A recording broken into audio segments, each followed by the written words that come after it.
अस्सलामुअलैकुम दोस्तों, क्या हाल चला। तो भैया बादल जो हैं काफ़ी छा चुके हैं मस्कत में, और उम्मीद है कि कुछ इलाकों में बारिश या किनमिन ज़रूर होएगी।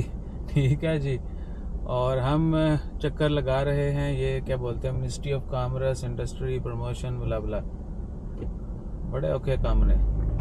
आप लोगों को लगता है कि सब कुछ आसान हो जाता है। बहरहाल बात कर रहे थे मौसम की और कोरोना की। आपको बता दें, कोरोना की वैक्सीन के हवाले से ओमान में भी खबरें आना शुरू हो गई हैं कि जी क्या लोगों को सेफ साइड कोरोना की नई वैक्सीन लेनी चाहिए, नहीं एक मज़ीद डोज लेनी चाहिए, या फिर जिन लोगों ने बूस्टर नहीं लगवाई उनको भी क्या लगवानी चाहिए या नहीं। सो आया पाया आया सानू पता तो पैसे दे क्या हो।